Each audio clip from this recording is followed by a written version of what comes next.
আমি পবিত্র মাহে রমজানে আমি আপনাদেরকে বলছি আই মিন, এটা আমার মুখের কোনো কথা না, এটা নিছক কোনো কথা বলা নেই। আমরা জেনুইনলি যশোরকে মাদক মুক্ত, সন্ত্রাস মুক্ত এবং কিশোর গ্যাংকে দৌরাত্ম মুক্ত করতে চাই।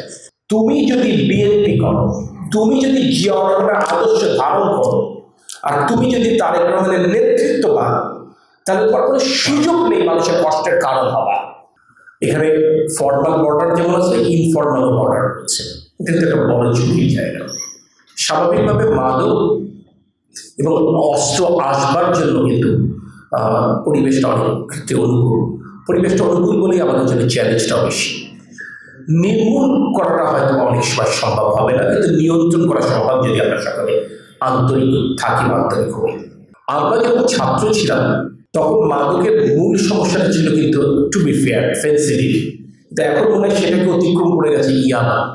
বাট আই ডাউট ইয়াবা মনে হয় এই সীমান্ত দিয়ে আসবার কথা নেই, বা ইয়াবা তো অন্য সীমান্ত দিয়ে আসবে না। ইয়াবা কিন্তু গ্রামের চায়ের দোকানেও বিক্রি হয়, ইউন মিলি ব্যাপারটা কিন্তু এই পর্যায়ে চলে গেছে। ইয়াবার বিস্তারটা কিন্তু আপনি যদি মাদক নিয়ন্ত্রণ না করতে পারেন, আপনি কিন্তু এই চুরি ছিনতাই কিন্তু আপনি নিয়ন্ত্রণ করতে পারবেন না। কারণ মাদকের যেহেতু অর্থ সংগ্রহ করতে হবে, বৈধ পথে না পেলে অবৈধ পথে করতে হবে। এবং আপনি তো জানেন মাদকের ভাগ বাটোয়ারা নিয়ে কি ধরনের সংকট হয়। তো আমার ক্ষুদ্র অভিজ্ঞতা, মানে আমি একটা রাজনৈতিক পরিবারের সন্তান, দীর্ঘদিন যেমন মানুষের সাথে মিশি, কাজ করি, গণমাধ্যমের বন্ধুদের সাথেও আমার একটা নিবিড় সংযোগ, সবকিছু মিলে আমার অভিজ্ঞতা বলে মাদক কিংবা সন্ত্রাস এটা তো একটা পর্দাছাড়ার মতো একটা ব্যাপার। এটা একটা পৃষ্ঠপোষকতা চায়, পৃষ্ঠপোষকতা ছাড়া কিন্তু এটা টিকেও থাকতে পারে না, বিস্তারও লাভ করে না। পৃষ্ঠপোষকতা আমার বিবেচনায় তিনভাবে পৃষ্ঠপোষকতা হতে পারে। প্রথম পৃষ্ঠপোষকতা হচ্ছে রাজনৈতিক পৃষ্ঠপোষকতা, যে দল সরকারে থাকে কিংবা যাদের ওই এলাকায় প্রভাব থাকে তাদের রাজনৈতিক পৃষ্ঠপোষকতা একটা বড় প্রবলেম।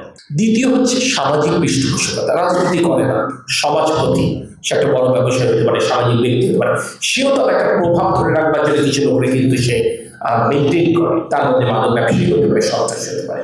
তৃতীয় যে জায়গাটা সেটা হচ্ছে প্রশাসনিক পৃষ্ঠপোষকতা। এই পৃষ্ঠপোষকতা ছাড়া মাদক কিংবা সন্ত্রাস টিকে আছে, বিস্তার লাভ করেছে, এটা মনে বিশ্বাস করা কঠিন হবে। বিএনপির রাজনৈতিক পৃষ্ঠপোষকতা মাদক এবং সন্ত্রাসের ক্ষেত্রে আমি শতভাগ বন্ধ করতে চাই। তো আমি আপনাদেরকে অ্যাসিওর করছি যে আমি এটা বন্ধ করতে চাই। তুমি যদি বিএনপি করো, তুমি যদি জিয়া রহমানের আদর্শ ধারণ করো, আর তুমি যদি তারেক রহমানের নেতৃত্ব পাও, তাহলে কোনো সুযোগ নেই মানুষের কষ্টের কারণ হওয়া। তুমি যদি এটা হও, তারপরে তুমি আদর্শচ্যুত কোনো ব্যক্তির দায়ী দল নিবে না। আমি এটা করতে চাই। আপনারা এটা কখন করতে পারবেন? যদি আপনারা কেউ প্রশাসনিক পৃষ্ঠপোষকতা না দেন, তাহলে আপনি আসলে দৃঢ় থাকতে পারবেন। আমি রাজনৈতিক পৃষ্ঠপোষকতা উইথড্র করতে আমি চেষ্টা করলাম, আপনারা পৃষ্ঠপোষকতা, প্রশাসনিক পৃষ্ঠপোষকতা যদি কন্টিনিউ করেন, তাহলে কিন্তু আমার এই উদ্যোগ সফল হবে না, এবং আপনিও দৃঢ়ভাবে কিন্তু ওটা তাকে ধরতে পারবেন, কারণ আপনার দুর্বলতার জায়গা থাকবে।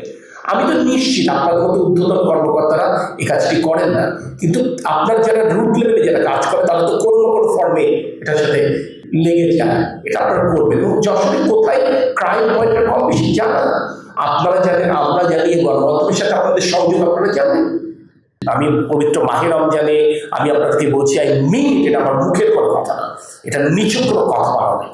আমরা জেনুইনলি যশোরকে মাদক মুক্ত, সন্ত্রাস মুক্ত এবং কিশোর গ্যাংকে দৌরাত্ম মুক্ত করতে চাই। এবং সেই ক্ষেত্রে একটি বৃহৎ রাজনৈতিক সংগঠনের একজন ব্যক্তি হিসেবে সরকার একটা দায়িত্বশীল জায়গায় থাকবার কারণে আমার তরফ থেকে, সরকারের তরফ থেকে যতটুকু সহযোগিতা করার প্রয়োজন উপর থেকে নিয়ে আসা, আমার দলের তরফ থেকে যতটুকু সহযোগিতা করার প্রয়োজন, ব্যক্তি হিসেবে যতটুকু উদ্যোগ নেওয়ার প্রয়োজন, আমি শতভাগ নিতে প্রস্তুত।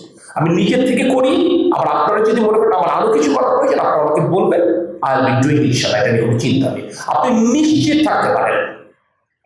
আপনি যদি কাউকে পলিটিক্যালি বায়াসে কাউকে হয়রানি না করেন, সে যদি ক্রিমিনাল হয়, আমরা তাকে ক্রিমিনাল হিসেবে ট্রিট করবো। তার রাজনৈতিক দর্শন কিংবা ধর্ম বিশ্বাসটা আমরা কোনোভাবেই বিবেচনায় নিয়ে না, সামাজিক পরিচয়টা আমরা কোনোভাবেই বিবেচনায় নেব না।